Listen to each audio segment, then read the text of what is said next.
Multiversus was such a big deal on its first launch, amassing tons and tons of players and breaking records left and right, but somehow took such a strong and promising start and slowly drained all its initial success and players down the drain. To the point, the devs had seemingly packed their bags and just walked away.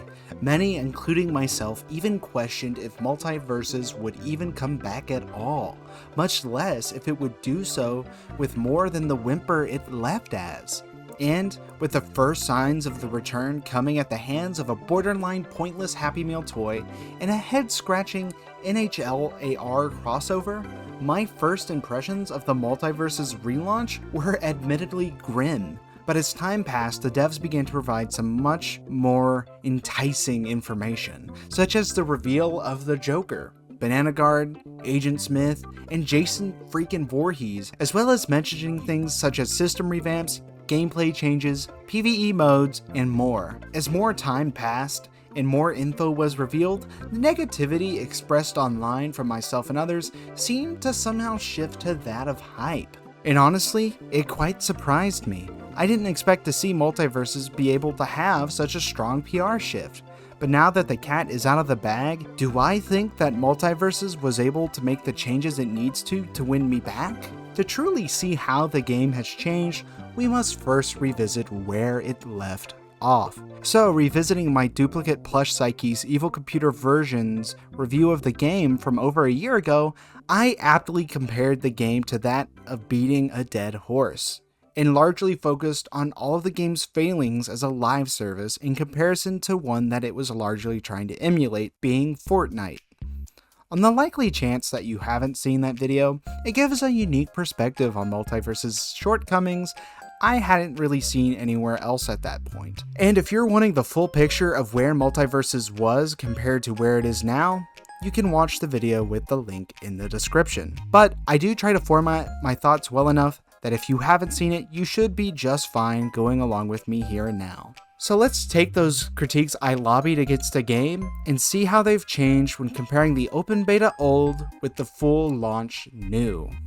Firstly, I critiqued Player First Games' ability to keep player retention, because the biggest problem with the game statistically was pretty clearly retention.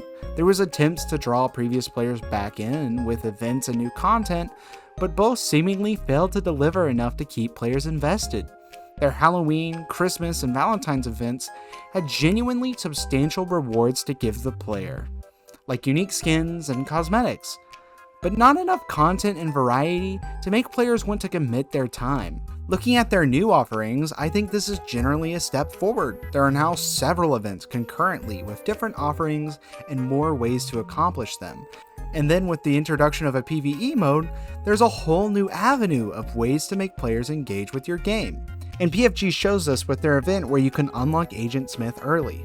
On paper, this approach is leagues ahead of the previous system, but unfortunately, in execution, there are several noticeable problems that make the change more of a mixed bag for me. Firstly, the rewards seem largely more simple and uninteresting than before. What used to be a variety of cosmetic options for rewards has largely become replaced with boring in-game currency instead, and what is there as cosmetics seem largely less interesting as well. For example, instead of a Wonder Woman with a unique color palette and effect, is now just her wearing a Batman shirt, which admittedly is kind of funny.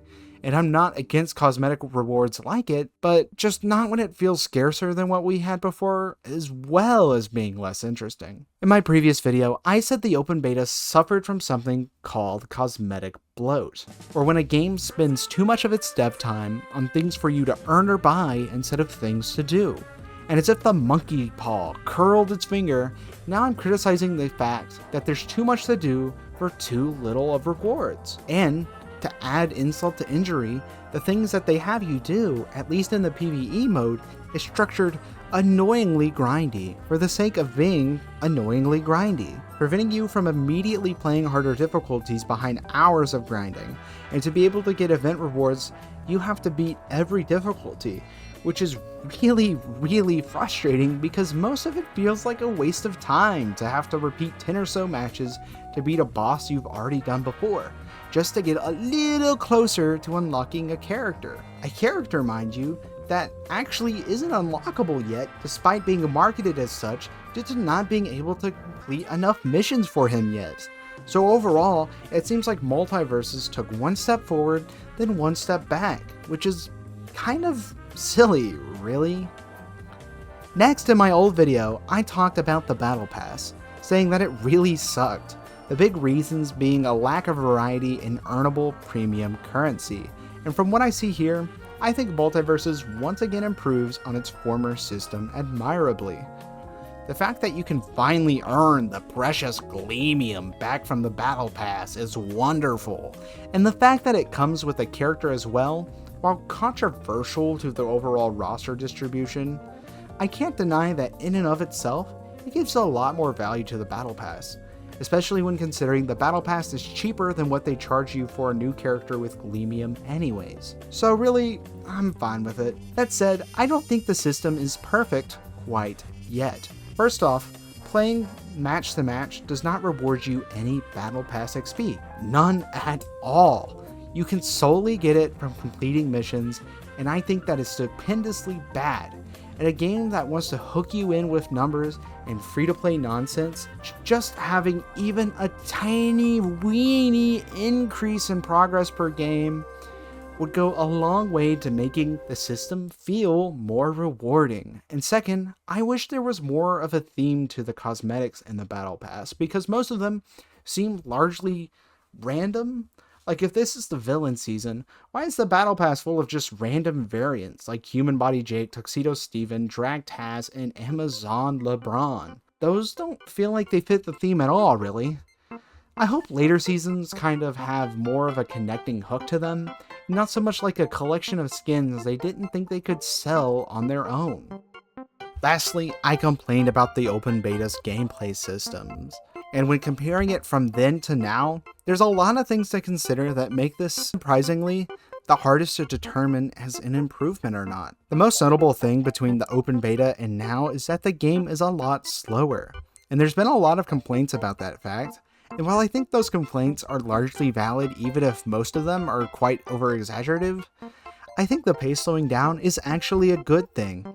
One thing that many people are going to forget, and one thing I definitely did in my original review, is that at the end of the day, Multiversus is designed to be primarily played as a 2v2 game. And with the changes made to the engine, I think that 2v2s are significantly more readable and enjoyable with the slower pace and upscaled models. However, when these changes are taken into 1v1s, it makes things feel maybe a bit more boring to watch and play. I don't want to really give a true answer to my thoughts on these revisions, in the sense that the game is still fresh and my opinion hasn't been given enough time to get used to the changes well enough, as well as avoid recency bias. So instead, just take my thoughts as, honestly, despite what it seems, it feels better. But that's subject to change as the meta develops, and as time passes, I'll probably leave a pinned comment updating you on all my thoughts. The full launch of Multiversus is really odd, because I expected it to be more of the same or go above and beyond to mend all of its past wrongdoings, but instead, it proceeds to change most of its systems and improve things on paper, but when looking at the bigger picture, there's a lot of changes that leave a sour taste in my mouth. A lot of settings for controls, graphics, and such are gone without a reason to really be gone. Local play/training doesn't let you use locked characters, which is super anti-consumer. Not to mention, when unlocking a new character, you can't not use an unlock ticket if you have one, which is really annoying when you want to unlock a cheaper character, but it's a waste since you have an unlock ticket and it's better to just wait and use that on an expensive character instead. PvE is super grindy and annoying, despite some unique things within the mode, and they completely replaced all of the beta currency in a way that left me and many others feeling shortchanged on the other end of it. In an interview, the main PFG guy, Tony Hun, said the game closed its beta originally because the team was too small to maintain it, and that they now had expanded the team, and in that regard, I hope PFG and Warner Bros. Games are able to not make the same mistakes they did last time.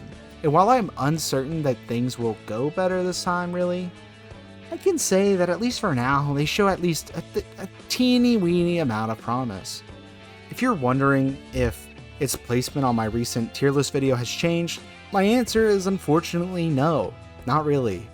Because ultimately, the things it does to improve and to track the experience ends up measuring it up to about the same score I would have given it originally. But that's just my thoughts on Multiversus, and I know a lot of this was focused on the live service aspect, but that's just largely due to what my previous video about it was, and there's going to be plenty of people going out and about with their own sort of "does Multiversus still suck" videos, and I figured that, you know, in a sea full of fish, alright, in a sea full of fish, I would rather, you know, my metaphorical fish at least look a little different, so I'm at least providing something unique.